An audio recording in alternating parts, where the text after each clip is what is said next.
Hello everybody, I'm Big Tech, also known as Keegan, and welcome to a series that I'm very excited about, where I'll be playing through Baldur's Gate 2, the Enhanced Edition, and specifically Shadows of Arm.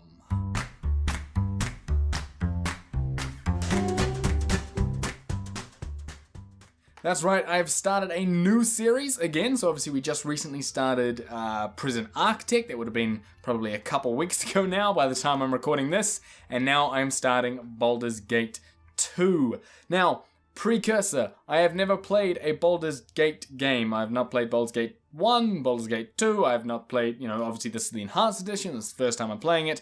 However, I have played quite a bit of D&D, of Dungeons and Dragons, if you're not sure what D&D is. Like the proper real life pen and paper. In fact, currently I play it every week on a Tuesday night. So I've got plenty of experience with Dungeons and Dragons and sort of role-playing games in general.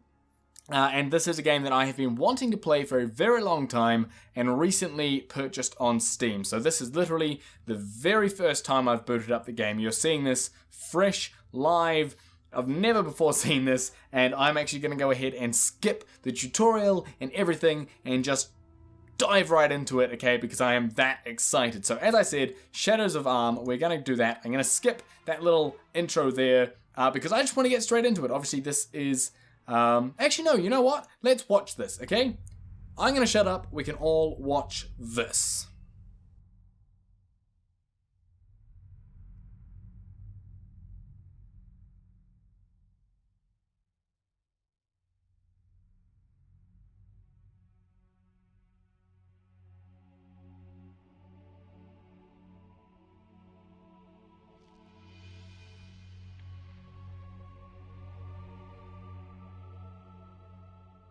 Spent your youth in the library fortress of Candlekeep, under the kind tutelage of your foster father Gorion. Imoen shared this home, a kindred spirit. Her background was as mysterious as your own. Gorion's murder brought answers to your questions when his killer Saravak was revealed to be your brother. You and Saravak were a product of the time of troubles, a chaotic period when gods were made flesh and forced to walk the earth. One such deity foresaw his own death and walked the land before the cataclysm. He left a score of mortal offspring, intended to be the fuel for his rebirth. The god was Bhaal, lord of murder, and you are one of his children. Saravak sought a war of sacrifice to prove his worth, believing he could become the new Lord of Murder. You killed your brother, sending his taint back to Bhaal. You were the hero of Baldur's Gate, but some suspected you shared the same lineage as Saravak. You departed soon after, under circumstances much darker than anyone would have believed. They came as you rested, figures cloaked in mist that clouded your thoughts, blurring the lines between consciousness and dreaming. There was no malice or hatred, no mention of an old score, only quick capture and the promise of grim deeds to come.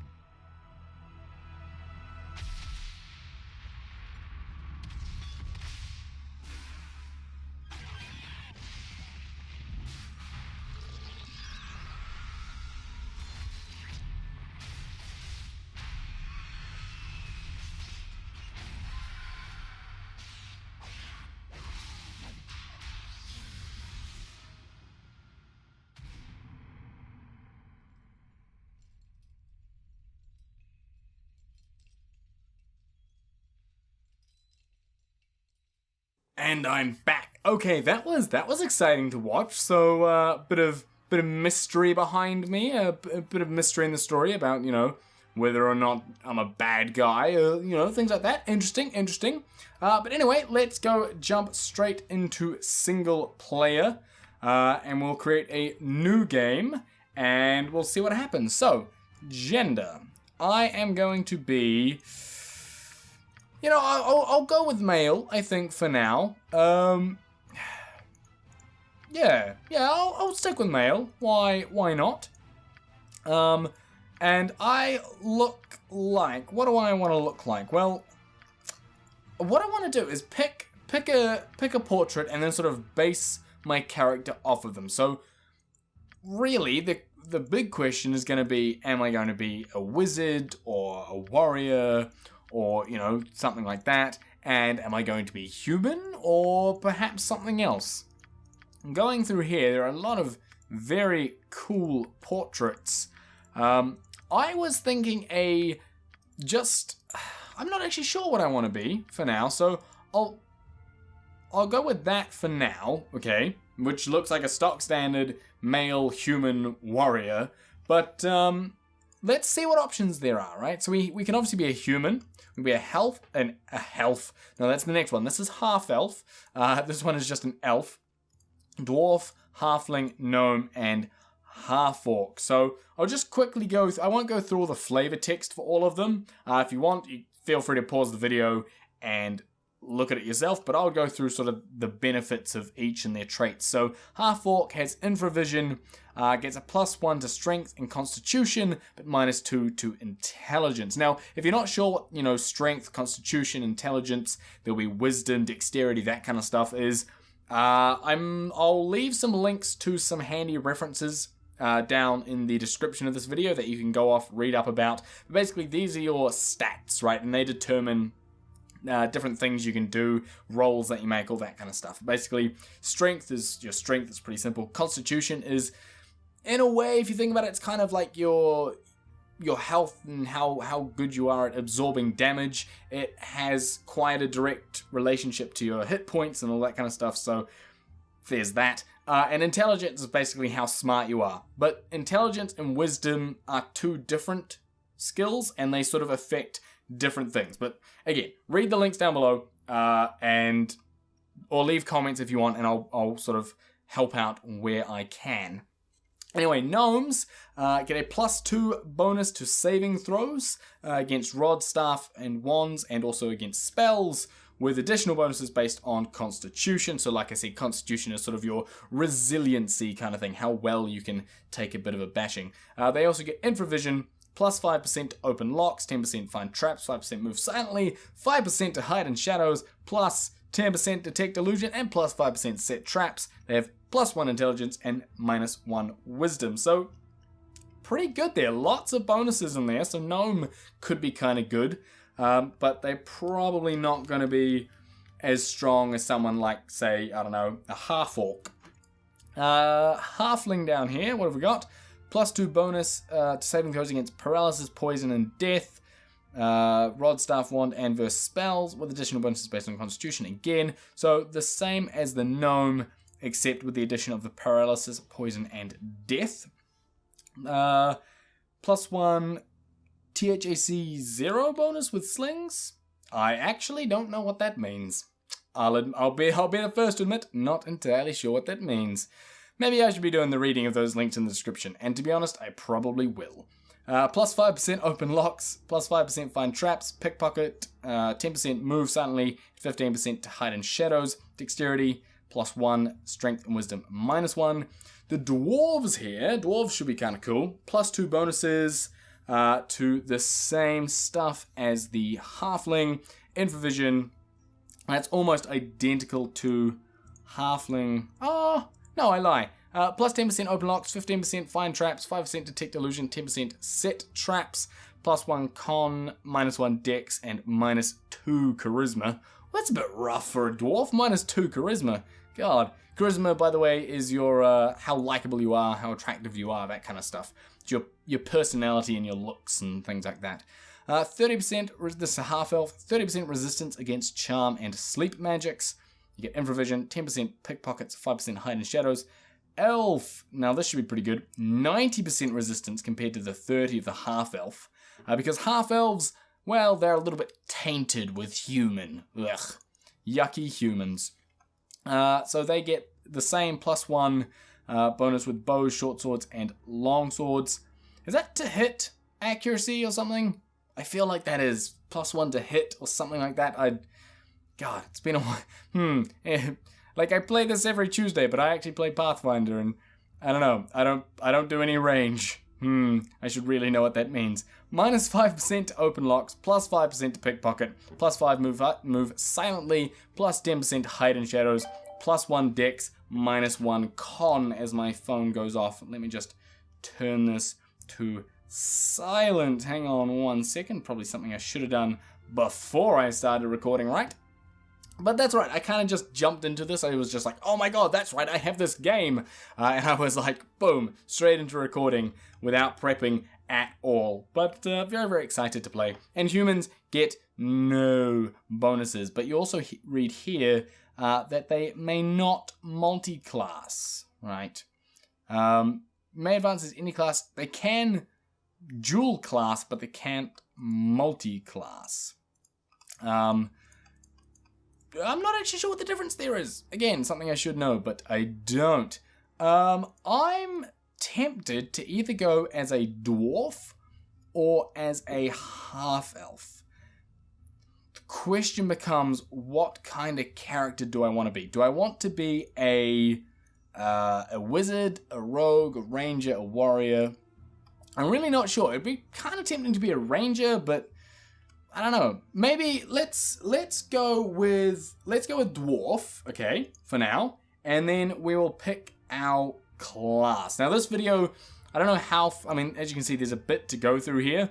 This video may just be a setup video, and I will have put that in the title, so you'll already know that this may or may not just be a character setup video, and we'll may start the actual story in the next video. But anyway, we can be a fighter, a cleric, a thief, a fighter cleric, or a fighter thief. Now, fighter, basically you can wear helmets, any armor, any weapon. You can get grand mastery with any weapon class. You can achieve specialization in any fighting style, and you get a hit die of a D10, which is pretty decent compared to something like the cleric, who gets D8 hit die. But you also, the good thing about being a cleric is you do also get magic. So it looks like, with what I've gone with, this cleric will be the only one that can actually, cast spells. That's pretty handy. Thief here can't wear any armor heavier than studded leather, so you're going to be pretty sort of weak as a thief, but that's what you expect as a thief. But you can then you get a bunch of a lot of interesting mechanics come from being a thief, and it could be very fun to play. The only thing is it does mean I'll sort of be taking almost a backseat in the whole character party based stuff. I'll sort of be up front leading, trying to detect for things, but then as soon as it comes to the fighting, I'll sort of have to take a back seat, which is why I'm tempted to go more with either a fighter, a cleric, or perhaps a fighter cleric. Basically, what does this allow? This character can use the abilities of a fighter and a cleric, though weapons are restricted to only those allowed by the cleric's ethos. They may specialize in, but not master, any weapon they use. Right, so you get the abilities of a fighter and a cleric, but you can't. What difference is there? May only use non-bladed, non-piercing weapons. Warhammer, club, flail, mace, quarterstaff, sling. A warhammer could be kind of cool, right? And I'm assuming this was going to give me sort of bonuses for hit die, and maybe I'll get a D. Well, I was going to say D9. Doesn't exist. Maybe I'll get the D10. I'm not sure. I'm just going to go straight cleric, straight fighter. This is where something like doing this on a live stream would be great. Just friggin' put a poll up and just see what people say. But I'm going to go with cleric, okay? Because it means that right off from the get-go, I can heal. Well, I think I'll be able to heal myself, plus actually do some damage, hold my own in a fight, and all that kind of stuff. So I'm going to go ahead and become a cleric. And basically, these are the different types of clerics, essentially, you can be. So you can become a priest of different gods, right? Talos is the evil god of storms, destruction, and rebellion. Clerics of the Storm Lord warn that Talos must be appeased, or he will rain destruction upon the land. Sounds kind of cool. Advantages, I can cast Lightning Bolt once per day, and you gain an extra use at level 1, and every 5 levels thereafter. May cast Shield as well, and then that's every 10 levels.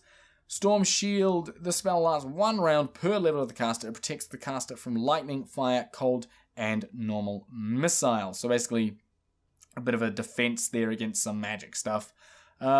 Alignment restricted to neutral evil, chaotic evil, and chaotic neutral, which is fine because I normally play as chaotic neutral. It's quite fun. Priest of Helm, let's just go through the advantages, not the flavor text. You get True Sight and Seeking Sword. This spell creates a sword in the cleric's hand that cannot be dropped or unequipped. The sword is enchanted as a +4 weapon and provides a +4, I swear that's to hit accuracy or something like that, but no damage bonus. It deals 2d4 damage to any target it hits. The weapon sets the cleric's number of attacks per round to 3 and lasts for 1 round per level. While it is equipped, the wielder cannot cast further spells. Lawful. Lathander, the Priest of Lathander gets Hold Undead and the Boon of Lathander. Boon of Lathander, this spell lasts 1 round per level of the caster. It gives the caster a +1 bonus to attack and damage rolls, which is pretty nice. A +1 bonus to all saving throws and 1 extra attack per round. It also protects the recipient from level drain. For some reason I read that as death, but no, from level drain. Alignment is lawful good, neutral good, chaotic good, and true neutral. And tire? I think I say tier. You get Acclamation once per day. You also get Divine Favor once per day, right? So Acclamation enables a priest to aid and protect any one being other than themselves. By touch, the caster removes the effects of fear, sleep, feeble mind, unconsciousness, and intoxication, as well as berserk and confused states of mind. The recipient is protected against spells, and blah blah blah blah blah. Divine Favor gives a +1 bonus to hit and damage for every 3 levels of the caster, which is pretty cool. What did Talos get? You get Lightning Bolt and Storm Shield. So basically I'll be able to use, this is more of a destructive magic cleric, which I think is kind of neat. These ones would be good for, like, this is a nice bonus here, that weapon, that Seeking Sword. Boon of Lathander would be great. With the +1 bonus to attack and damage rolls, +1 bonus to all saving throws. Really, really handy, that. So with the Hold Undead, neither of those really favor me. Oh, Divine Favor would be kind of nice. But I am going to go with the Priest of Talos, which means, and I will be going chaotic neutral. So alignment, I am chaotic neutral. Now, there's all this flavor text. Feel free to pause it and read it. But the way I think of chaotic neutral is, imagine there's a massive battle going on in a valley, right? And you're standing on the side of that valley looking down, and you have a bow, okay? You've got a bow, you're leaning over the side of this valley with the armies fighting below, and you just aim your bow into the sky and just shoot. Right? And it doesn't really matter. It doesn't matter what side it hits. You're just there to cause a bit of mischief, cause a bit of chaos, see what happens. I just want to see what happens. Right? And that's it. And basically just see what happens. That's the sort of mentality, the ethos, the mindset of someone who is chaotic neutral. And I think that's summed up very nicely here. Cheerfully and for no apparent reason, no apparent purpose, gamble away everything they have on the roll of a single die. Almost totally unreliable. Almost. But basically, I just do things. Picture the Joker from the recent Batman films, right? He would very much be a chaotic neutral. He's just doing it, right? I have no plans. No plans. Just see what happens. So I'm going chaotic neutral. Now we start to get into the harder things. These are going to take a bit of time. So, abilities, right. Let's start putting in some stats. Well, being chaotic neutral, people aren't going to be particularly fond of me. Like, I'm not evil, but I am chaotic, which means people are going to sort of, I don't know, chaotic neutral, people tend not to trust so much because, as it said before, and as I said, you're very unpredictable, right? So having a bit higher charisma, 10, by the way, is like stock standard, middle of the line, generic human, right? That's your 10. So if I bump this up by a bit, then yeah, I mean, I could I'd like to, I want to bump it up, but I'd have to take something else down. And I don't know what else I want to take down. I mean, I could take down 1 wisdom and bump it into charisma, which would be fine. I could knock down 1 strength, but I don't know if I really want to do that. Because strength and con will be very, very handy. What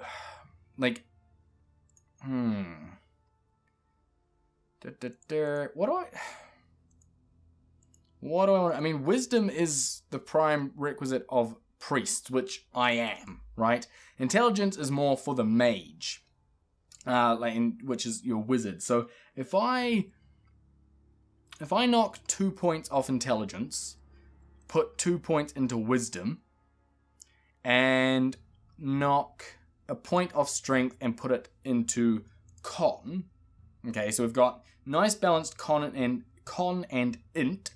Intelligence, semi-high wisdom, right, and a semi-high strength. I think that's pretty good. I'm not trying to min-max it. I'm just trying to, I think at this point, I just want a nice balanced character. So we'll go ahead and we'll keep that for our abilities. And we will go ahead and get our skills now, which is going to be interesting. I like the idea of having a Warhammer. Right, so if I do 1 in there, it will make me proficient, which means I get no penalties. And if I put an extra 1 in, which I can't just yet, you become specialized, but I can't become specialized in it just yet. And then once you put more and more in, you get master, high master, grandmaster, all that kind of stuff. And they basically just give you bonuses. So the question becomes, what do I want to do? Obviously, I've got Warhammer. Single weapon style. This fighting style is for characters who do not wish to use a shield, but want some bonus when using a one-handed melee weapon. Well, hang on. I don't want to go 2-weapon, but could I go 2-handed? Is this a 2-handed Warhammer? This weapon class allows the character to use throwing hammers and warhammers. Both of these weapons are often associated with dwarven warriors, and it is the dwarven people who make the finest quality hammers. Well, that's handy. I'll put 1 into 2-handed and 1 into sword and shield. Because it means that I will get -2 bonus against -2 bonus to AC against missile weapons. What?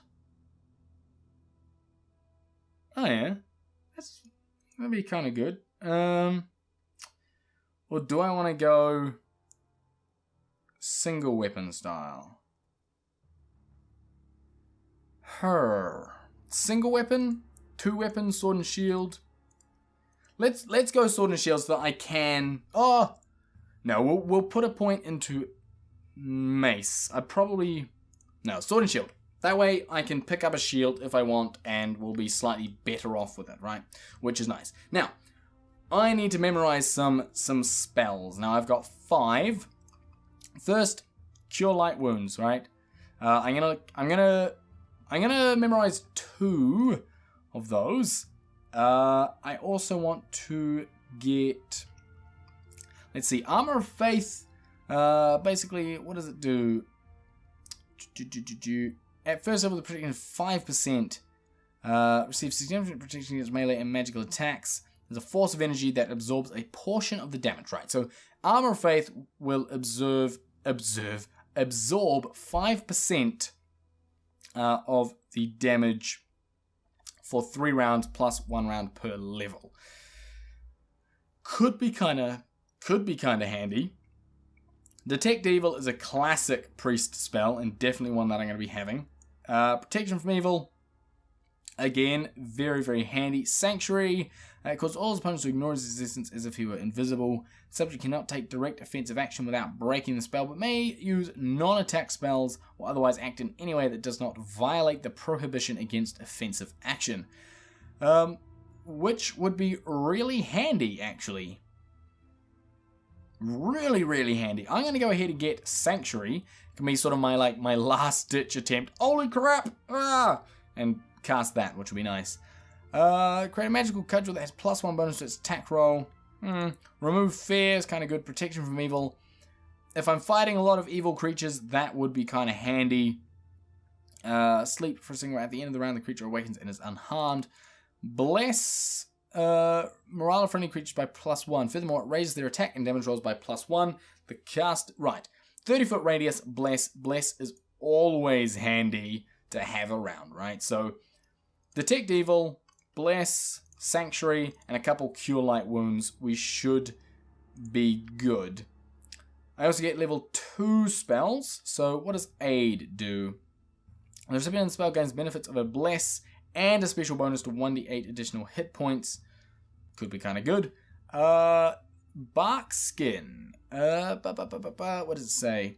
Increasing its base AC to 6, +1 for every 4 levels of the priest. And so on. In addition, saving throws versus all attack forms except magic gain a +1 bonus. Right, so it's a handy sort of AC buff. What else is there? Spiritual Hammer. So a magical hammer which you can use for the duration of the spell. It strikes as a magical weapon with a bonus of +1 for every 6 experience levels or fraction of the caster, up to a total of +3. Yeah, it can be kind of handy. Resist fire and cold could be good. Hold person is pretty handy. Find traps. Draw upon holy might. I get a bonus, so I'll go ahead and grab that. I'm a fan of buff spells. I'm quite a fan of buff spells. That's why I'm tempted to go ahead and get Bark Skin up there. But then again, no alignment as well could be kind of handy. Oh, do we get Resist Fire, no alignment, or Bark Skin? It depends how I want to play this. If I'm going to be fighting a lot, Bark Skin, right? It'll be quite handy. If I'm going to be sort of playing it more as talking to people, trying to work out what's going on in the world, something like no alignment would be really, really handy. If the creature rolls a successful saving throw for a spell, the caster learns nothing. When a character is hit by the spell, it will glow red if evil, green if good, and white if neutral. The only problem with this is that they will know, right? I'm going to go ahead and get Bark Skin for now. I also get 2 level 3 spells. Wow. What level do you start at in this game? This is ridiculous. Cure medium wounds, definitely, and Holy Smite would be kind of cool. What else is there? Yeah, I think it does only affect evil though, so something like Dispel Magic is kind of handy. Protection from, I could do protection spells, strength, give myself a bit of a buff. Strength of 1, or Holy Smite. So Strength of 1 gives us strength score higher than, if party member has strength or higher than this, then his strength is lower to 18. Oh. You know what? Let's get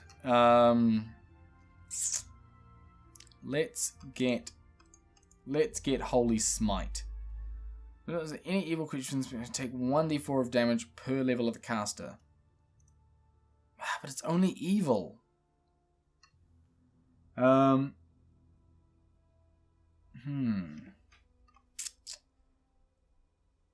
Maybe Cure Disease could be kind of handy. Nah, the point of being a cleric is that you get to, fight the evil things. Right, so we'll go ahead and get that. Cause serious wounds? No. Well, maybe. We'll see. Defensive Harmony? It's kind of handy. Free action, holy power, lesser restoration, mental domination, negative plane protection, neutralize poison, poison someone, protection from evil, protection from lightning. Animal summoning, which is kind of handy. Cure serious wounds. Again, being a cleric is all about healing, right?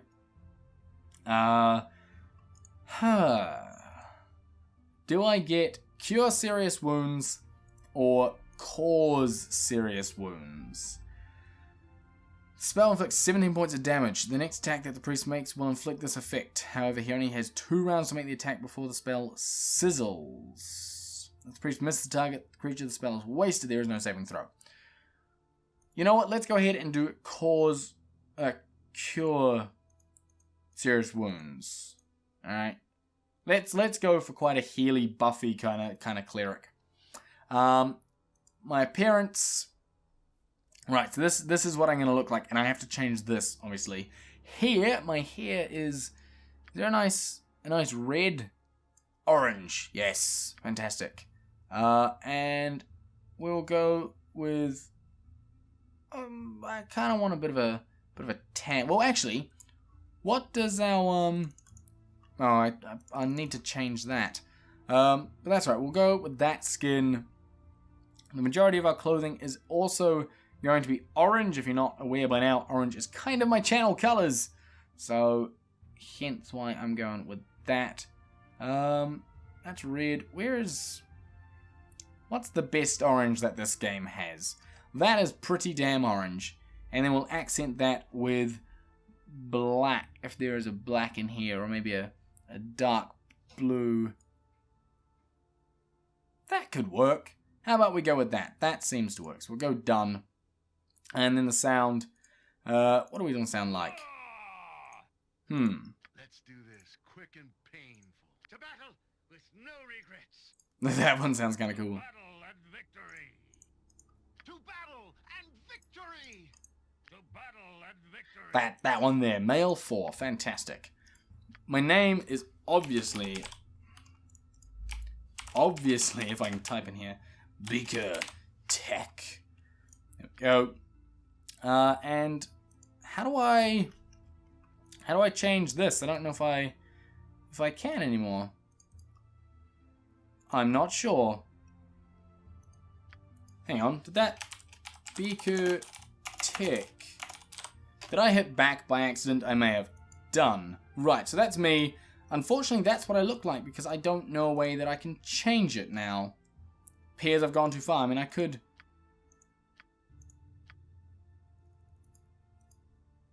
Oh God, have I ruined everything? Have I ruined everything? Oh no! Oh no! I've completely ruined it all. Oh, two-handed sword and shield done. Oh, you know what, guys? I'm gonna end it there for this video. I'll go through, re-add all those spells and re-add everything.